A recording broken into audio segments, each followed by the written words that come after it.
Assalomu alaykum. Bizning videomizni kuzatib turgan aziz obunachilar, o'rtoqjonlar, hammalaringiz sog' salomatmisizlar?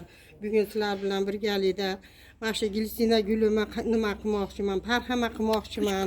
Mana bitta shoxini aytdan ko'mgan edim. Mana u shoxlaridan mana ular chiqdi.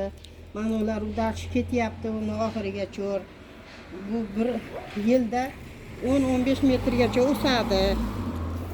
Mana shularni xudo xolasa parhama qilaman.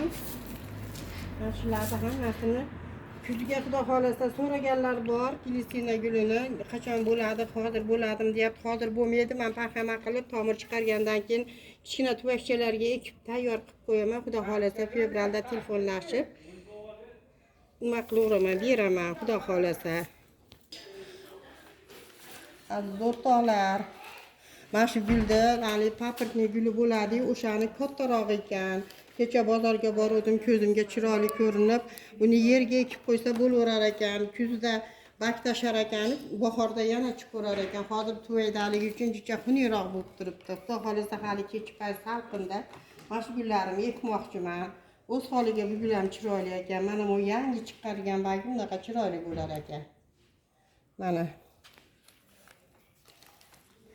ikkita olaverdim, bittasi quriydimi, bittasi ikkovi ham qurimaydimi bilmayman. Ikkita olib qo'yaverdim yaxshi niyatda. Aziz o'rtoqlar, men bundan 1 yil oldin men hali gripp bo'lsam, juda ham yomon gripp bo'laman. Bir oy yotib ukol olmaguncha yaxshi bo'lmas edim. O'tgan yili o'g'lim bilan kelinim Koreyada yashashadi. Endi o'tgan yili menga shu jenshinlardan olib kelib berishgandi, voy yo'q, ichmayman deb yotdi. Niye o'g'lim telefon qilganda kelinim ham voy aya ichdingizmi, nimaga yaxshi bo'lmayapsiz, ichdingizmi deyishdi. Bir ichib ko'ray dedim, ichdim, foydasini bildim. Mana bu yil Allohga shukr, avvalo Alloh sababchi, mana shu jenshin dorimiz shu ta'sir qilyapti. Agar sizlarga ham shunaqa dorilar, nimalar kerak bo'lsa, jenshin kerak bo'lsa, Telegramimga kirib maslahat so'rab gaplashsak bo'ladi. Qizlarim javob berishadi.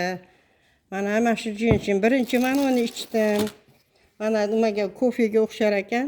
Maydan qirqib turib, varinaga o'xshar ekan. Mana shuni ichib yurdim. Bir oycha ichdim, keyin men undan jo'natishdi. Aya, mana u ham yaxshi, bu ham yaxshi, bu ham yaxshi. Ko'p bir xil. Mana uni ichavering, 1 yil ichsangiz teti yurasiz deb shunaqa dedi. Bu immunitet ko'tarar ekan, davleniyani, saharni me'yorida ushlab turar ekan. Agar nima qilmasalaringiz, internetlarga kirib ko'rsalaringizdan bo'ladi nima uchun doriligini. Xorazmlik dugonajonim, Asakali Zulfiya opa, Toshkentlik dugonalarim, hammalaringiz sog' salomatmisizlar? Hammalaringiz sog' bo'linglar, salomat bo'linglar. Telefon qilib turinglar, telefonlarda bir-birimiz bilan borolmaslikda, g'oyibona bo'lsa ham telefonlarda gaplashib turaylik. Aziz obunachilar, o'rtoqlar, hammalaringiz sog' salomat bo'linglar. Keyingi videogacha uchrashguncha xayr, omon bo'linglar. E'tiborlaringiz uchun rahmat.